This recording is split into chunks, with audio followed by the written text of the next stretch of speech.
Welcome back, ladies and gentlemen.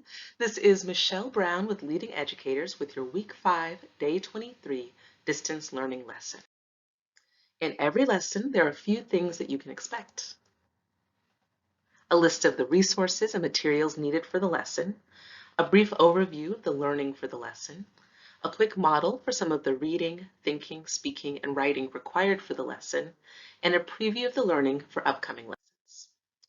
Yesterday, we continued our analysis of our article by thinking about how physical activity affects quality of life and also about quality of life across Africa. In the process, you should have not just looked at the article, but either a video clip or your own research to help you connect these ideas. Today, we're going to focus on finding the main idea and determining the author's purpose for writing this article. Always remember to share your learning, complete the weekly fluency activity, and do at least 20 minutes of additional reading in a text of your choice after completing the lesson activities for the day. It's time for a riddle. Today, we're going to be doing a pictogram. I'm going to give you a little bit of quiet time to look at this image and think about the word or phrase that it represents. I'll give you 15 seconds before I show you the answer.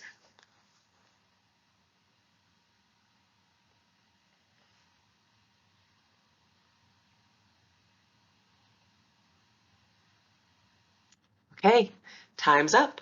If you want a little bit more time to think, you can pause the video, but the answer is banana split, right? So we've got na. So we've got the word banana, but it's been split up.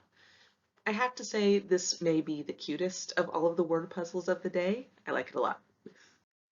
Okay, now the materials that you're going to need for this lesson are listed here. First, for lesson 23, you can find it on page 66 of your packet. The note catcher is on page 67. The article that we're reading is on pages 45 through 48, and you'll need a pen or pencil, something to write. Now let's recap our guiding questions. We have our text, Quality of Life Indicators, and the guiding questions that we're going to be thinking about are, what is needed in order for each of us to have a good quality of life?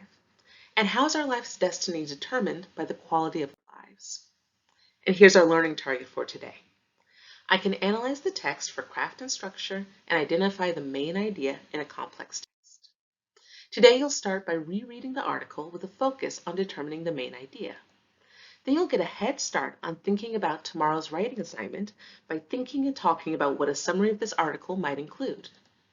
You'll end by responding to 3 questions on your note catcher. So first, we're going to be rereading paragraphs 21 and 22 of the text and identifying the sentence that captures the main idea of the article. Then you'll write the sentence in your note catcher. After this, you'll think and talk about what a summary of the text might include. You won't actually be writing the summary until our next lesson, but this will give you an opportunity to gather your thoughts for this task. Remember, a summary is a concise, complete, and accurate overview of a text. It should not include a statement of your opinion or analysis. To write a summary of an informational text, you'll have to first figure out what the main idea of the text is. Since this article has so much information in it, after you find the main idea, you'll have to decide which specific supporting details are the most important. That is what you would want to include in your summary. You can use this information to talk with a family member, caregiver, or friend about the steps that you're going to take to write a summary of this text and what information you want to include. Make a note in the margins of the lesson so you can come back to it tomorrow.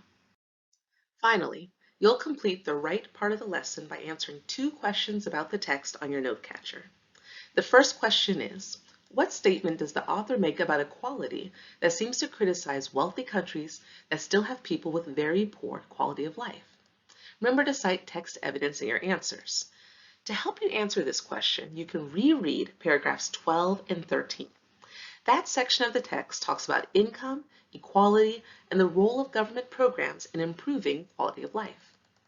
The second question you're going to write a response to is, how do vegans, those are people who do not eat meat or dairy, and those who conserve or save water and energy, help the environment? To help me answer this question, I can revisit paragraphs 20 and 21. Paragraph 20 contains one of the vocabulary words from this text. ecological footprint, and that's going to help me answer this question. Think about the ecological footprint of vegans and those who conserve water and energy and how their footprint compares to people who eat meat or those who don't try to conserve resources. As always, if you get stuck and need some help, you can reach out directly to your English teacher via email using the format seen here. Our next lesson will be our final one with this article. We'll use the time to review the notes we've made over the past 2 weeks and write a summary of the test. We've come to the end of another video. Until next time, don't forget to talk about your lesson with someone, read 20 minutes and complete a reading log entry. The reading log is at the front of your packet. And then practice your reading fluency using the first or second page of our weekly reading. Enjoy your learning, and I'll see you soon.